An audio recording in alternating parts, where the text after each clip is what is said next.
먹으니 어떤 바리새인들이 말하되 어찌하여 안식일에 하지 못할 일을 하느냐. 예수께서 대답하여 이르시되 다윗이 자기 및 자기와 함께한 자들이 시장할 때에 한 일을 읽지 못하였느냐. 그가 하나님의 전에 들어가서 다만 제사장 외에는 먹어서는 안 되는 질설병을 먹고 함께한 자들에게도 주지 아니하였느냐. 또 이르시되 인자는 안식일의 주인이니라 하시더라. 아멘. 누가복음 41번째 시간입니다. 왜 쉬지를 못하나입니다. 조금 어려울 수는 있는데 여러분들 잘 들어두시면 많은 유익이 있을 겁니다. 그래서 우리나라 사람들이 쉰다는 개념을 잘 이해를 하지를 못해서 쉬지를 못한다. 그런 글을 본 적이 있습니다. 예를 들어서 여행을 떠나는 이유, 여행은 쉬기 위해서 가는 겁니다. 쉬기 위해서. 아무도 없는 곳에서 가서 스트레스를 해소하고 산책도 하고 뭐 이렇게 평소에 이렇게 보고 싶었던 것들도 한 번씩 이렇게 보면서 마음과 생각을 충전하는 거. 그게 쉼이에요. 그런데 요즘에는 그래도 많이 좋아지기는 했지만 우리나라 사람들은요, 여행을 가서도 일을 합니다. 스케줄을 빡빡하게 채워놓고 하나하나 계속 가는 거예요. 그래서 여행 갔다 오면 더 피곤한 그런 일들도 있고, 또 이제 진짜 그런 쉰다는 개념, 충전의 개념을 하기 위해서 캠핑이 이제 유행을 하거든요. 요즘에 이제 젊은 사람들, 부부들 또 그런 한데 캠핑이 유행한데, 이 캠핑도 일을 합니다. 가가지고 원래 캠핑이라는 건 최소한의 짐만 갖고 가서 음식 같은 것들도 막 거창하게 먹는 게 아니라 최소한으로 이렇게 준비를 해가지고 다 간단하게 먹고 이제 풀숲이나 이런 데 경치 좋은 데 가가지고 이렇게 쉬다 오는 건데, 와, 저희 집에 같은 건물에 사는 다른 집들도 보니까 캠핑하는 집이 있는 것 같은데, 우와, 짐이 막 차에 있잖아요. 가득 채워가지고, 그렇게 캠핑을 갔다 오더라고요. 그래서 막 캠핑을 갔다 온 사람, 그 남편의 얼굴이 완전 죽을 살이에요. 그래서 거기 가서도 일을 하는 거예요. 쉬러 가서 일하고 오는 거예요, 그게. 그리고 여행뿐만이 아니라 평소에도요, 퇴근을 하면 쉴 줄 알아야 되거든요. 근데 여러분들 퇴근해서 쉰다는 개념을 잘 이해를 못해서 기껏해야 뭐 게임하고 핸드폰 보면서 텔레비전 보면서, 근데 이거는 쉬는 게 아닙니다. 여러분들 이렇게 핸드폰 휴대전화를 하거나 게임을 하거나 또 텔레비전을 보거나 이런 것들이요, 우리 뇌를 굉장히 자극하거든요. 그래가지고 계속 소비하게 만들어요. 계속 소비하게 만들어서 그래서 쉬는 게 아닙니다, 그게. 그래서 쉰다는 건 그런 것들을 다 끄고 진짜 편안한 상태에서 편안한 사람과 편안한 시간을 보내면서 이렇게 내일을 준비하는, 그래서 잠도 일찍 자고 그래야 되는 거죠. 그래서 그렇게 잘 쉴 줄 알아야 사실은 뭐 번아웃이라 그러죠. 번아웃을 이렇게 예방할 수 있다. 또 장기적으로 봤을 때 치매도 많이 예방이 된다고 그렇게 이야기를 합니다. 그래서 잘 쉬셔야 돼요. 여러분들. 그러니까 핸드폰 같은 거 너무 보지 마세요. 집에서. 특히 자기 전에 보지 마세요.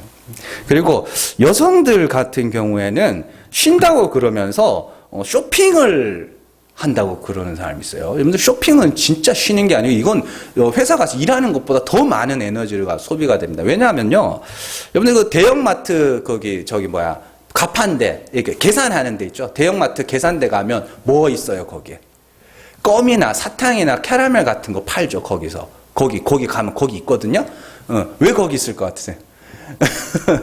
이게 우리 뇌가 선택할 때, 뭔가를 선택할 때 제일 많이 에너지를 많이 소비를 합니다. 그래서 대형마트 같은 데 가면 한 걸음 한 걸음 뗄 때마다 선택의 기로에 놓이거든요. 이건 살까 말까, 살까 말까. 계속 그렇게. 그래가지고 한 바퀴 쫙 돌고 오잖아요. 그러면은 이 뇌가 그날 쓸 에너지를 다 쓴 거예요. 그러니까 빨리 에너지를 공급하라 그래요. 그래서 거기 계산대 가면 단계 땡기는 거예요, 사람들이. 그래서 거기 이렇게 배치를 해놓고 거기서 파는 거거든요. 그런 것들이 이제 사실은 이 대형마트에 가면은 굉장히 많은 그 심리적인 그런 마케팅 그런 것들이 많이 숨어 있습니다. 그래서 가능하면 쇼핑은 저녁에 해라 그렇게 이야기를 합니다. 왜냐하면 낮에 쇼핑하거나 낮에 시장 보고 오면은 힘들어가지고 다른 일들을 못 한다고 그렇게 이야기를 해요. 자, 어쨌든 여러분들 잘 쉬셔야 됩니다. 잘 쉬셔서 잘 충전을 해야 일도 하고요. 또 가정도 평안하게 지킬 수 있고 장기적으로 노년도 예비할 수 있는 것이죠. 자, 오늘 살펴볼 내용은 우리 안식에 대해서 살펴보려고 그럽니다. 안식이 뭐예요? 쉼입니다. 그냥 쉼. 그리고 십계명에도 안식일을 기억하여 거룩하게 지키라 이런 계명들이 있습니다. 그런데 문제는 안식일을 거룩하게 지킨다는 것을 사람들이 자기 마음대로 정하는 거예요. 예, 이해가 되세요? 자기 마음대로 이렇게 하는 게 안식일을 잘 지키는 거야라고 사람들이 막 정해요. 그렇게. 그래서 안식일에는 돈을 쓰지 않는 것이 안식일을 거룩하게 지키는 것이고, 놀러 가지 않는 것이 안식일을 거룩하게 지키는 것이라고 하고, 오락을 즐기지 않는 것이 안식일을 거룩하게 지키는 것이다라고 자기들이 막 정해요. 그렇게. 예. 정해가지고 그걸 갖고 막 정죄합니다.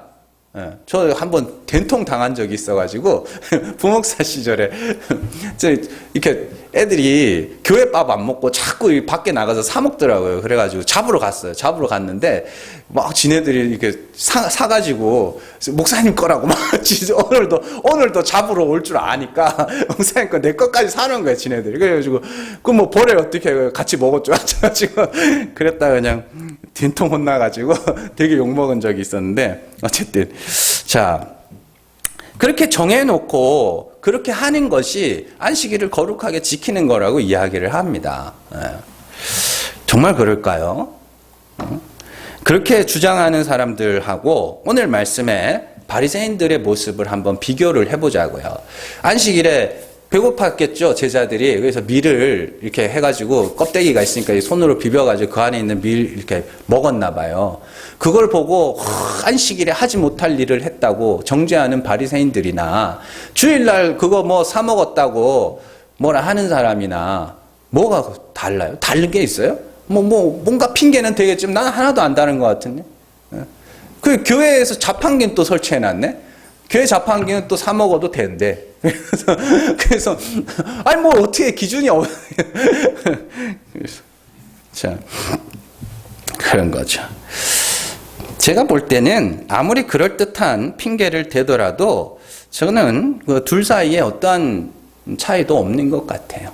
자기들이 정해놓고 이렇게 하는 게 거룩한, 자기들이 정해놔요. 그리고는 그렇게 안 하면 거룩하게 지키는 게 아니라고 이야기를 하는 거예요.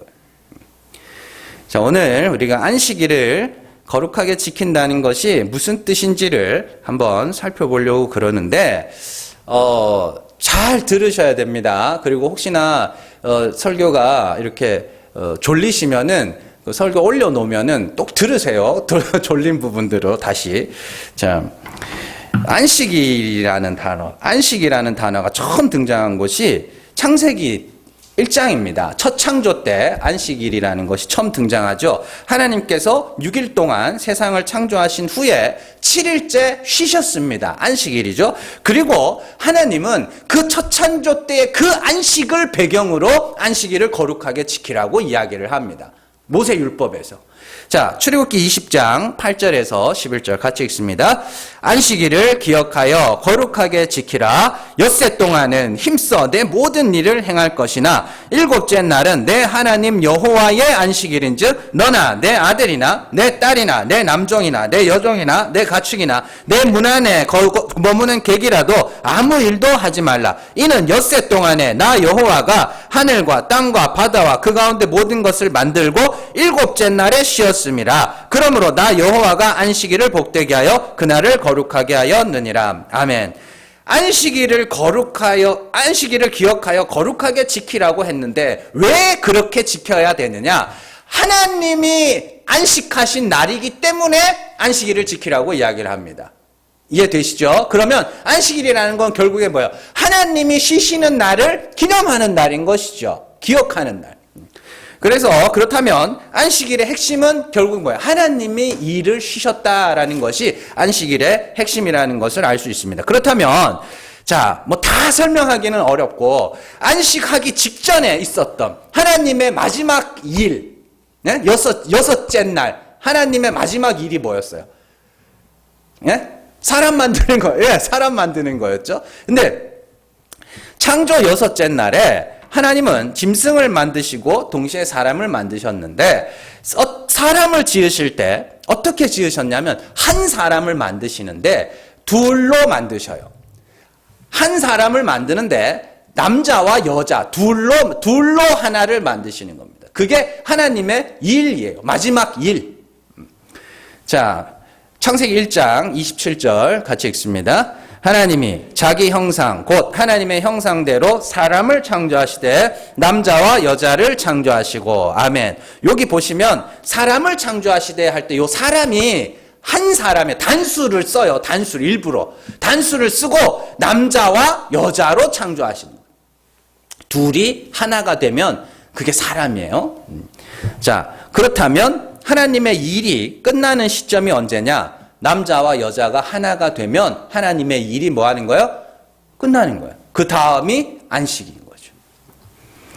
마찬가지로 새 창조, 구원은 새 창조입니다. 마찬가지로 신랑이신 예수 그리스도와 신부인 교회가 둘이 하나가 되면 어떻게 해요? 하나님의 일이 끝나는 거예요. 이게 안식일의 핵심 내용입니다. 성경은 중요한 것은 신랑이신 예수 그리스도와 신부인 교회가 둘이 하나가 되는 결혼식장이 어디냐? 어디예요? 십자가. 십자가예요. 갈라디아서 2장 20절 같이 읽습니다. 내가 그리스도와 함께 십자가에 못 박혔나니 그런즉 이제는 내가 사는 것이 아니요 오직 내 안에 그리스도께서 사시는 것이라. 이제 내가 육체 가운데 사는 것은 나를 사랑하사 나를 위하여 자기 자신을 버리신 하나님의 아들을 믿는 믿음 안에서 사는 것이라. 아멘. 그렇죠? 우리가 둘이 하나, 예수님과 우리가 둘이 하나가 이루는 장소가 어디냐? 십자가예요. 그러면 구체적인 하나님의 일, 둘을 하나로 만드시는 구체적인 하나님의 일이 뭐예요? 우리를 십자가 앞으로 데려가는 거죠. 끌고 가는 거. 그게 하나님의 일입니다. 그리고 우리가 그 십자가 앞으로 끌려가서 그리스도와 함께 둘이 하나가 되면 하나님의 일이 거기서 끝난 거예요. 이해되시죠? 그럼 안식인 거죠. 그래서 그리스도와 함께 십자가에 못 박힌다는 것은 내가 저주받아야 할, 율법으로는 저주받을 수밖에 없는 죄인임을 고백함으로 내가 죽는 겁니다. 그게 하나님이 우리 안에서 하시는 일이에요. 그래서 끌고 가서 내 대신에 그가 죽었네요. 그래서 내가 살게 됐네요. 이게 하나님의 일이에요. 끝. 죄를 알게 하시고 죄를 자백하게 하시고 그리스도의 십자가를 바라보게 하는 그것이 하나님의 일입니다. 그래서 우리가 그리스도와 같이 죽으면 우리를 향한 하나님의 일이 어떻게 된 거예요? 예, 끝난 거예요. 그래서 그들은 뭐예요? 하나님이 안식하시면 나도 하나님 앞에서 안식하게 되는 그런 내용입니다. 그래서 재밌는 게요. 예수님께서 하나님의 일이 뭐냐고 묻는 제자들에게 예수를 믿는 게 하나님의 일이다라고 말씀을 하셔요. 자, 요한복음 6장 29절 같이 읽습니다. 예수께서 대답하여 이르시되 하나님께서 보내신 이를 믿는 것이 하나님의 일이니라 하시니. 아멘. 그래서 우리가 예수를 믿으면 하나님의 일이 우리에게서 어떻게 되는 거예요? 끝나는 거예요. 하나님이 쉬시면 우리도 뭐예요? 쉬는 거죠. 거기서. 자, 그러면 예수를 믿는 건 뭐예요? 그리스도와 같이 죽는 거예요. 그리스도와 연합하는 거. 어디서요? 십자가에서. 그래서 우리가 하나님의 일하심에 의해서 그리스도와 같은 죽음, 그리스도와 합하여 죽게 되면 우리의 일이 끝나는 것이고 그 상태가 안식입니다. 그러면 지금까지 내용을 세 가지로 정리하면 이렇게 됩니다. 자, 안식일의 핵심은 뭐예요? 하나님이 일을 쉬시는 거죠. 두 번째로 하나님의 일은 뭐예요? 우리를 그리스도와 합하는 것, 합하게 만드는 것, 십자가에서. 세 번째는 우리가 하나님의 인도하심에 의해서 그리스도와 같은 죽음을 죽으면 우리를 향한 하나님의 일이 끝나는 거예요. 그러면 그게 안식인 것입니다. 자, 그렇다면 반대로 안식하지 못하는 자들도 있다고 이야기를 합니다. 성경에서. 자, 그들은 어떤 자들이에요? 그리스도와 연합하지 못한 자들. 근데 그들에게서는 어떤 특징이 하나 있다고 합니다. 자, 뭐예요? 율법에 대해 죽지 못하고 율법 안에서 스스로 의롭다함을 받고자 하는 자들. 그들이 다 뭐냐면 쉼을 얻지 못하는 자들. 그 요한계시록에서 그걸 잘 설명을 해줍니다. 조금 긴데 같이 읽겠습니다. 요한계시록 14장 8절에서 13절 같이 읽습니다. 또 다른 천사 곧 둘째가 그 뒤를 따라 말하되 무너졌도다 무너졌도다 큰 성 바벨론이여 모든 나라에게 그의 음행으로 말미암아 진노의 포도주를 먹이던 자로다 하더라. 또 다른 천사 곧 셋째가 그 뒤를 따라 큰 음성으로 이르되 만일 누구든지 짐승과 그의 우상에게 경배하고 이마에나 손에 표를 받으면 그도 하나님의 진노의 포도주를 마시리니 그 진노의 잔에 섞인 것이 없이 부은 포도주라. 거룩한 천사들 앞과 어린 양 앞에서 불과 유황으로 고난을 받으리니 그 고난의 연기가 세세토록 올라가리로다. 짐승과 그의 우상에게 경배하고 그의 이름표를 받는 자는 누구든지 밤낮 쉼을 얻지 못하리라 하더라. 성도들의 인내가 여기 있나니 그들은 하나님의 계명과 예수에 대한 믿음을 지키는 자니라. 또 내가 들으니 하늘에서 음성이 나서 이르되 기록하라. 지금 이후로 주 안에서 죽는 자들은 복이 있도다 하시매 성령이 이르시되 그러하다 그들이 수고를 그치고 쉬리니 이는 그들의 행한 일이 따름이라 하시더라. 아멘. 자, 뭐 쭉 복잡하게 읽었지만 간단합니다. 8절에 나오는 바벨론과 9절에 나오는 짐승과 그의 우상은 같은 겁니다. 예. 짐승과 그의 우상에게 경배하는 자들 11절에서 뭐라 그래요? 그들은 밤낮 쉼을 얻지 못한다. 그러나 반면에 13절에 보시면 주 안에서 죽는 자들, 그리스도에 대한 믿음이 있는 자들, 주 안에서 죽는 자들은 어떻게 해요? 쉼을 얻는다. 수고를 그치고 쉼을 얻는다. 자, 그러니까 이 말씀을 잘 보면 두 부류의 사람이 나오는데 한 부류의 사람들은 바벨론에 속한 사람들입니다. 우상과 그의 짐승에게 경배하는. 우상과 그의 짐승이니까 뭐가 되게 막 이상한 게 막 기어 나와가지고 막 그 앞에서 막 절하고 이게 아니라 하나님을 오해하는 자들입니다. 하나님을 오해하는 자들. 그래서 그들은 뭐예요? 쉼을 얻지 못해요. 왜요? 바벨론이 뭔데요? 스스로 하늘에 올라 우리 이름을 내자. 우리가 하늘에 올라 우리 이름을 내자. 그게 하나님을 오해하는 자들이라니까. 하나님 앞에서 내가 의로워져야 되는 거야. 천국이 있다면 내 힘으로 가야 되고, 영생도 내가 내 손을 들어서 내가 생명나무 열매를 따먹고 내가 영생에 이르러야 돼. 이게 뭐예요? 이게 바벨론이에요. 그렇게 가르치는 자들이 다 뭐예요? 짐승과 그의 우상을 참. 하나님을 그렇게 가르치는 자들이 다 우상으로 가르치는 자들입니다. 그들은 뭐예요? 밤낮 쉼을 얻지 못하죠. 왜요? 내가 영생에 이르러야 돼. 내가 하늘에 올라야 돼요. 그래서 계속 뭔가를 쌓아야만 되는 거예요. 바벨탑 쌓기. 계속 내가 올라가야 되니까, 내가 하늘에 올라가서 내 이름을 내야 되니까 쉴 수가 없는 거죠. 왜? 하늘의 끝이 어딘지를 몰라요. 하늘 끝이 어딘지를 몰라서 계속 쌓는 겁니다. 불안해 죽는 거예요. 도대체 내가 얼마나 착하게 살고, 내가 얼마나 거룩하게 살고, 내가 얼마나 의롭게 살아야 하나님이 인정해 줄지를 몰라. 그래서 어떻게 해요? 쉬지를 못하는 거예요. 늘 불안해, 늘 염려하면서 하나님이 이렇게 하면 하나님이 좋아하시나? 이렇게 하면 하나님이 뭐라? 이러면 하나님이 벌 주면 어떡하지? 그게 뭐예요? 그게 바벨론의 사람들. 열심히 있어요. 그 사람들은 뜨겁습니다. 굉장히 뜨겁습니다. 그래서 하나님이 뜨거운 데 보내주는 거예요. 엄청 뜨거운 거 좋아합니다. 왜요? 불안하니까. 그래서 뭐라도 이렇게 하면 하나님이 좋아하신다 그러면 뭐라도 그렇게 하나 주면 완전 미친 듯이 달려들어가지고 하는 거예요.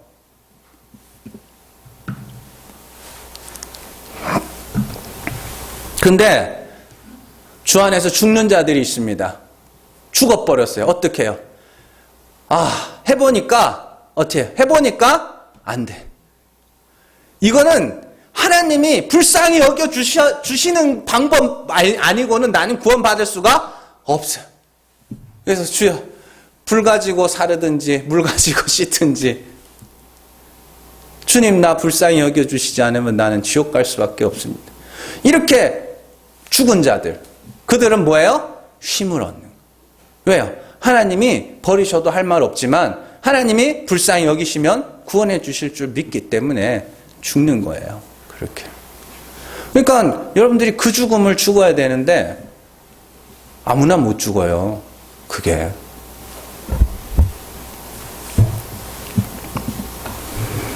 자, 그래서 갈라디아서에서 내가 그리스도와 함께 십자가에 못 박혔나니 그런즉 이제 내가 산 것이 아니라 내 안에 그리스도께서 사신 것이라. 그게 뭐예요? 그리스도와 연합하는 겁니다. 그리스도와 합하여 죽은 거죠. 요한계시록에서도 뭐예요? 주 안에서 죽은 자들, 주 안에서 죽은 자들은 쉼을 얻는다고 이야기해요. 무슨 쉼이겠어요? 그 일은 무슨 일이겠냐고요. 내가 의롭다, 내가 하나님 앞에서 내가 의롭다 함을 이루겠다는 그 일을 이야기하는 거고, 쉼은 뭐겠어요? 하나님이 나를 불쌍히 여겨주셔야 구원에 이를 수밖에 없는 그런 자구나라는 걸 인정하는 것이 쉼을 얻는 겁니다. 자, 모든 인간들이 스스로 하늘에 오르고자 높은 탑을 쌓아갑니다. 세상이 악마 같은 사람들로 가득 차 있는 것 같지만 사실 그렇지 않습니다. 저마다요, 그 마음 깊은 곳에 가면 뭔가 굉장히 막연한 두려움 같은 게 있는데 그 두려움이 뭐냐면 죽음 그 이후에 대한 두려움입니다. 그래서 왜 그렇게 돈 많은 사람들이 죽을 때 다 돼가지고 그걸 그렇게 기부를 하고 왜 그러겠냐고. 착한 일을, 공덕을 쌓으려고 하는 거예요. 그거는 근데 애초에 불가능한 일입니다.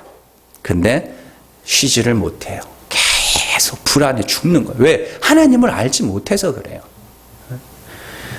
자, 그 가운데 하나님이 택하신 자들을 하늘 보좌에 앉히시기 위해서 하시는 일이 계속해서 탑을 쌓는 이들의 탑을 무너뜨리시고 맨 밑바닥으로 떨어뜨리신 후에 거기서 건져 올리시는 겁니다. 자, 에베소서 2장 5절에서 7절 말씀 같이 읽습니다.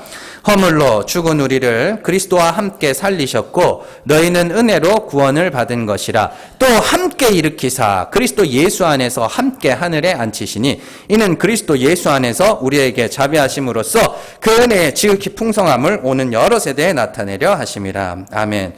여기서 중요한 게 허물로 죽은 우리를 그리스도와 함께 살리셨다. 이게 제일 중요한 게 이게 허물로 죽은 우리. 요건 성도만 뭐 한 거예요? 성도만 죽는 겁니다. 허물로 죽는 건 성도만이 할 수 있는 거예요. 전에는 못 죽었는데 이제는 죽었어요. 왜요? 예수께서 죽은 자 가운데 살아나신 것을 보고 그리스도와 같은 죽음을 죽는 겁니다. 그게 그리스도와 연합하는 거죠.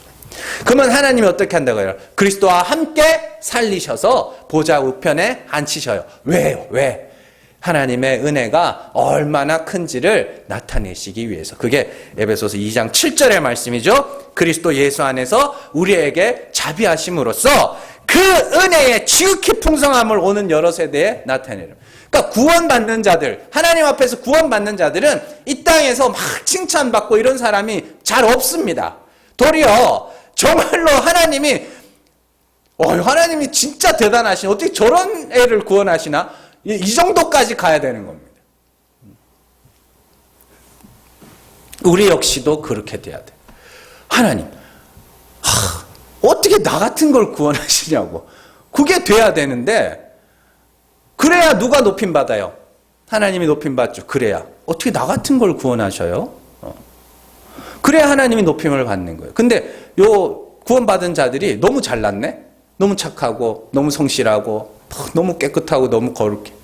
그럼 어떻게 돼요? 저 사람이 잘났으니까 구원받아 이렇게 되는 거예요. 그래서 허물로 죽은 자를 하나님이 살리시는 겁니다. 사실 우리의 실체가 그렇고요. 오늘 말씀은요, 이런 것들을 잘 기억하시고 읽어야 됩니다. 자, 오늘 말씀을 잘 보시면은 예수님의 제자들이 밀 이삭을 손으로 비벼서 먹습니다. 배가 고팠나 보죠. 그죠? 그래서 이걸 보고 또 뭐, 참, 설교집을 읽으면 목사님들이 아이디어가 굉장히 좋으신 것 같아요. 제자들이 말거리를 만들어, 시비거리를 만들었대. 그러면서 우리는 시비거리를 만들면 안 된대. 자, 그러니까 바리새인들이 이 모습을 보고 왜 안식일에 해서는 안 되는 일을 하냐고 이제 예수님에게 따지는 거죠. 그러자, 왜냐하면 이게 손으로 밀이삭을 비비는 일을 추수하는 일로 추수하는 일로 본 겁니다. 그래서 안식일에 왜 일하냐는 거죠. 그래서 예수님이, 자, 여러분들 진짜 이거 이해할 수 있으면 여러분들 목사하셔도 돼요. 예수님이 다윗이 자기와 함께한 자들이 시장할 때 한 일을 읽지 않았느냐? 라고 하면서 그들이 성전에 진설병을 먹은 이야기를 합니다. 네. 그 무슨 관계가 있어요? 안식일에 이 밀이삭을 손으로 비벼 먹는 거랑 다윗이 함께한 자들이 제사장만 먹을 수 있는 진설병을 먹은 거랑 무슨 관계가 있냐? 이거를 밝혀낼 수 있으면 목사를 하셔도 돼요. 자, 저는 이제 목사니까 할 수 있습니다. 할 수 있어요. 자, 이 말씀을 이해하기 위해서 구약 성경의 배경 지식이 조금 필요하거든요. 조금. 그래서 오늘 말씀의 배경이 되는 사무엘상의 말씀을 한번 살펴보도록 할게요. 사무엘상 21장 6절 말씀 같이 읽습니다.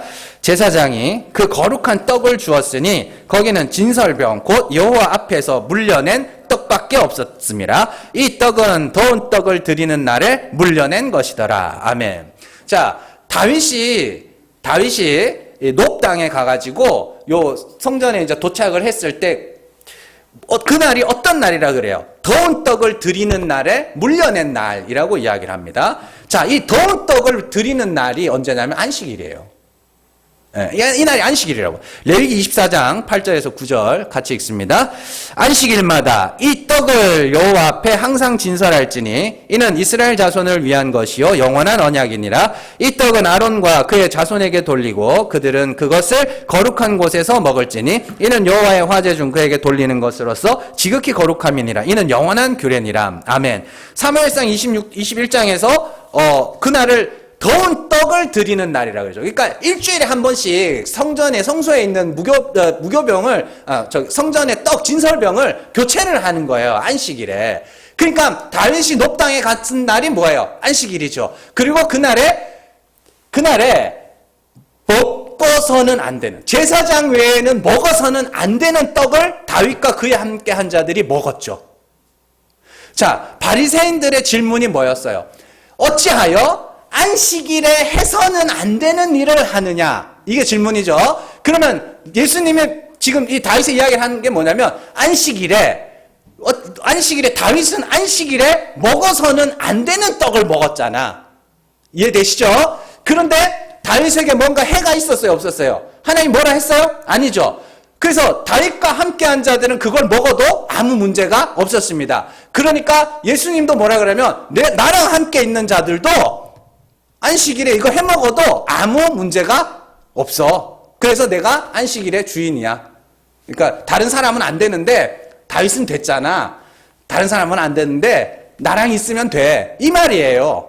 예, 이해되시죠? 그래, 이게, 참, 이게 되게 어려운 건데, 여러분들이 참 귀한 건데, 귀하게 여기셔야 되는데, 저도 이거 되게 고민 많이 했습니다. 진짜 이거요. 성경 몇 구절 찾아보는 일이 어렵지 않은 것 같지만, 이거 되게 좀 자랑을 해야 돼. 이런.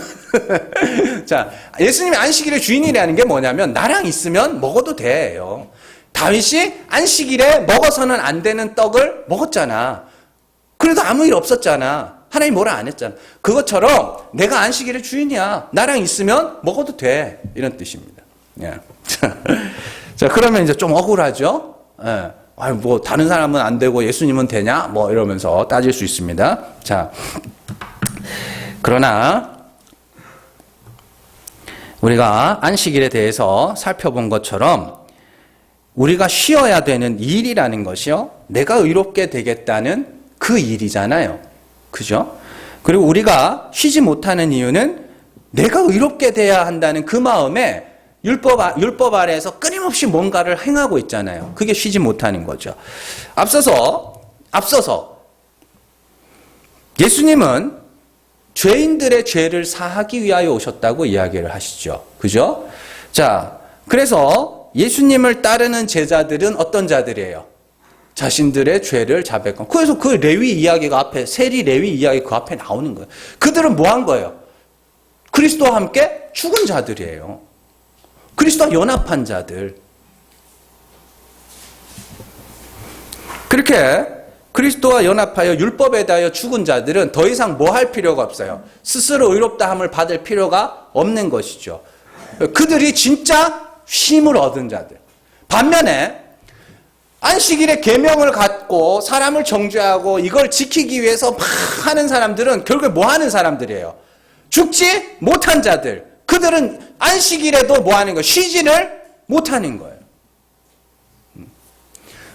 이해되시죠? 자, 안식일에 자기들이 막 여러 가지 계명들을 정해놓고 그걸 열심히 지켜야 돼. 그래야 하나님이 의롭다 하시지라고 그렇게 가르치는 자들이 쉼을 줘도 쉬지 못하는 자들이고, 쉬는 자들 누구예요? 나는 하나님이 불쌍히 여겨 주셔야 되는 자야. 그들이 뭐예요? 쉬는 자들. 그러면 오늘 말씀에서 누가 쉼을 얻은 자예요? 예수와 함께 있는 자들. 자신이 죄인임을 알고 그리스도를 따르는 자들. 그들이 쉼을 얻은. 그게 우리예요. 그리스도와 연합한 자들. 그러니까 쉬셔도 돼요. 뭘 쉬셔도 돼요. 직장 안 가야 돼. 직장 안 갈 거야. 막 이런 쉼이 아니라 더 이상 내가 의롭다함을 받기 위해서 수고하고 무거운 짐을 지지 않아도 되는 거. 이건 우리가 다음 주에도 또 안식에 대해서 배울 건데 그 일을 쉬어도 되는 거예요. 그런데 자꾸만 사람들이 짐을 지워주죠. 이렇게 해야 의로운 거지. 이렇게 해야 거룩한 거지. 그건 쉬지 못하는 거예요. 누가 그런 소리 하면 야, 하나님이 불쌍히 여겨주셔야 구원에 이르는 거지라고 말하면 그들이 뭐예요? 쉼을 얻는 자예요. 자, 그런데 그리스도 안에서 의롭다함을 받은 우리는 더 이상 하나님 앞에서 스스로 의롭다함을 얻기 위한 수고와 노력을 하지 않아도 됩니다. 대신에 아주 특별한 변화가 한 가지 생기는데, 이 예배와 신앙생활을요, 보상 혹은 저주가 두려워서 하지 않게 됩니다. 네. 반면에 기쁨과 자원하는 마음으로 하게 됩니다. 이게 여러분들의 신앙생활이 일어나게 되는 제일 큰 변화입니다. 뭔가가 막 얻기 위해서, 뭔가를 얻어내기 위해서 하는 신앙생활도 아니고, 혹은 이거 안 하면 벌 줄까봐 하는 신앙생활도 아니고, 그냥 좋아서 하게 되는 거예요. 좋아서. 점집에 자주 다니는 사람이나 무당의 말을 듣는 사람들은요, 자신의 일거수일투족을 그 사람들에게 물어봅니다. 여기 가도 돼요? 이 일은 해도 돼요? 이 사람 만나도 돼요? 그런 것들. 교회 안에도 근데 있습니다. 기독교 안에도 예수 점쟁이들이 많이 있습니다. 예수 무당들이 많이 있어요. 그래서 실제로 제 주변에 있는 친척인데요. 그랬더니 형님 만나러 간다고 했더니 가면 안 된대. 가면 안 된대. 가면. 그게 뭐 하는 짓거리예요, 그게. 그거 가면 왜 안 되는데. 그 두려움 가운데 사는 거죠. 그게.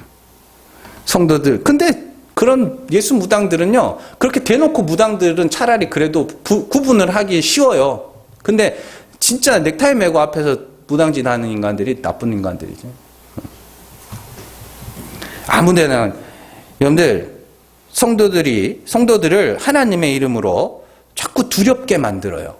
그래서 뭐 하려고 그러냐면, 통제하려고 그래요. 자기가 일거수일투족까지 다 통제하려고 그럽니다. 원칙상, 원리상 성도는 아무데나 가도 되고 아무나 만날 수 있고 아무 일이나 할 수 있고 아무거나 먹어도 됩니다. 원리상. 예?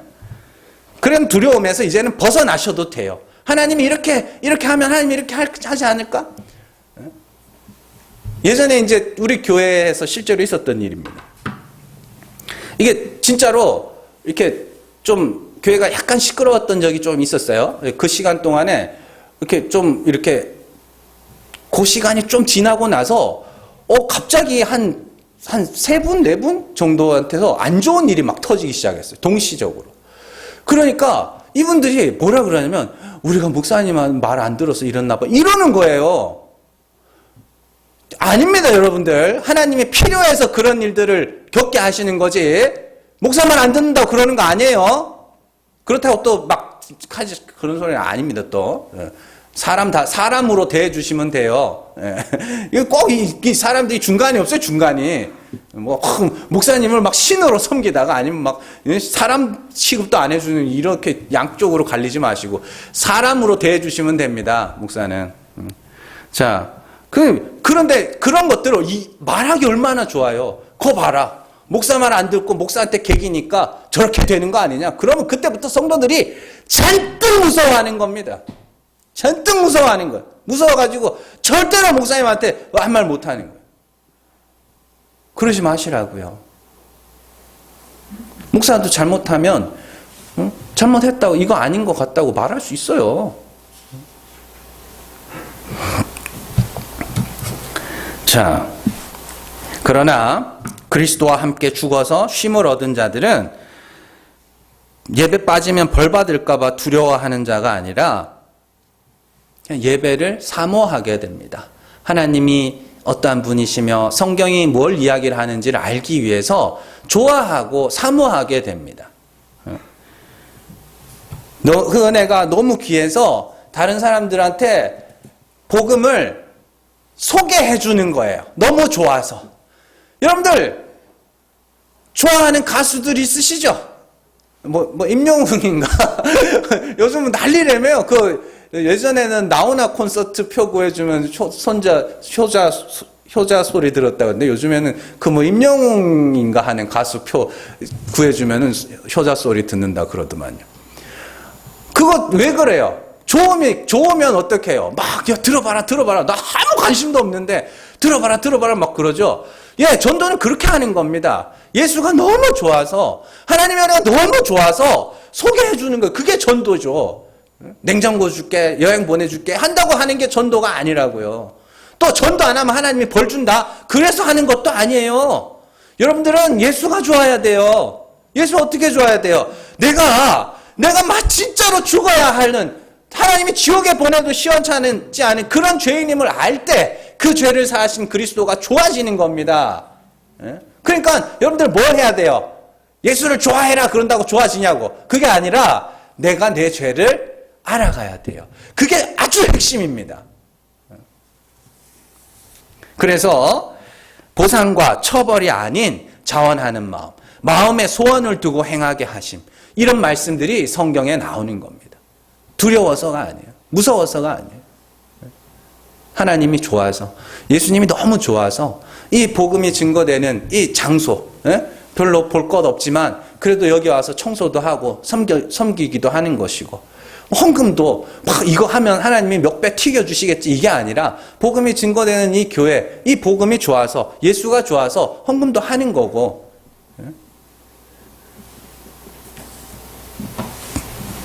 반대로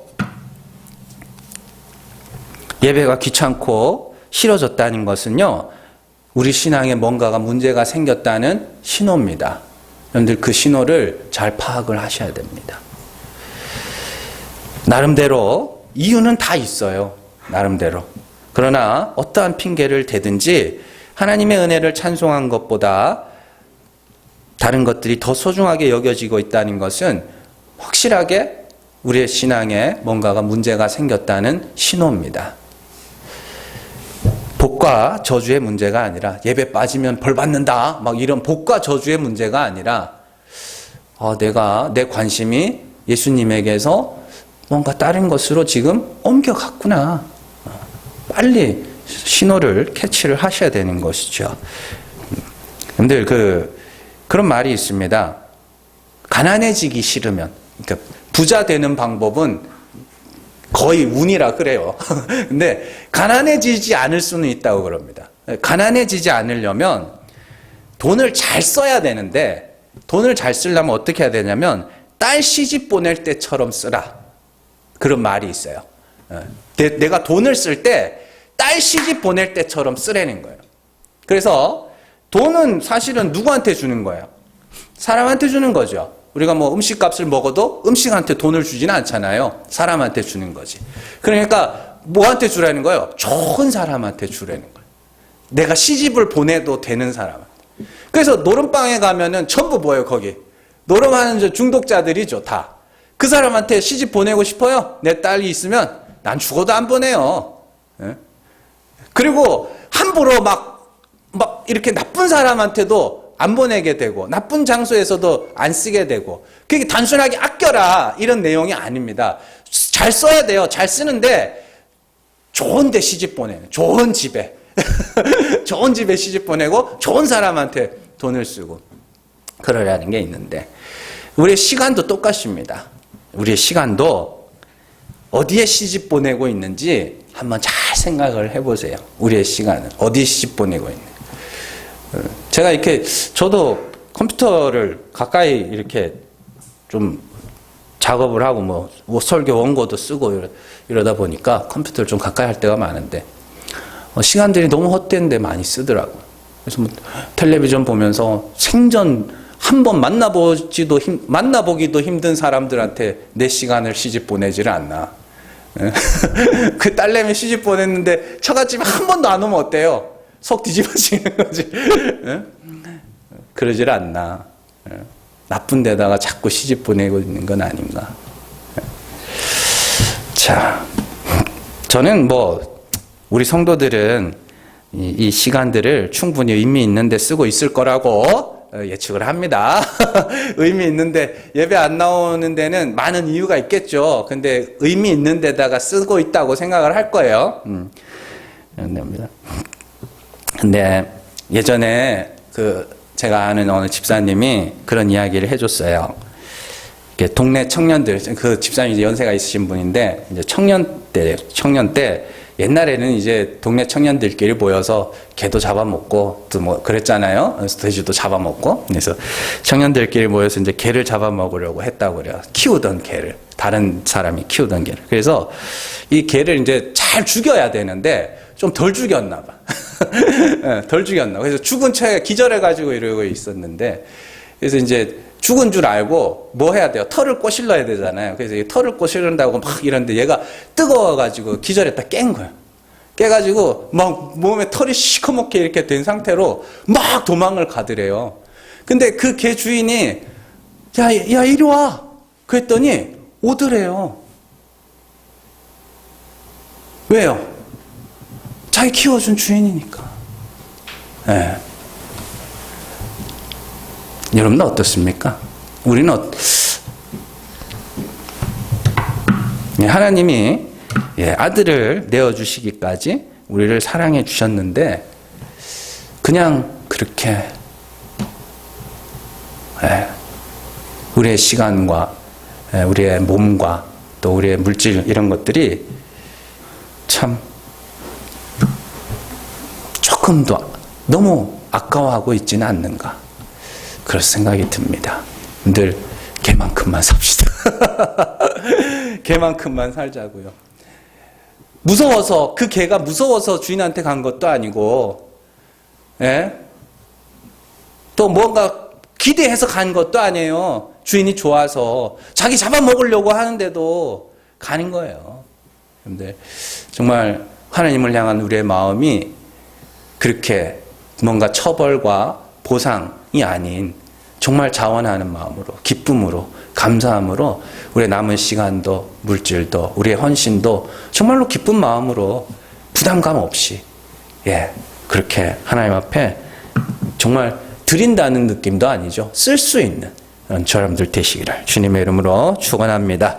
이 시간 우리 같이 기도하기를 원합니다. 정말 우리가 그리스도 안에서 쉼을 얻었습니다. 우리는 하나님이 불쌍히 여겨주셔야 하는 그런 죄인임을 고백함으로써 하나님의 긍휼을 구함으로써 하나님이 의롭다 하신 자들입니다.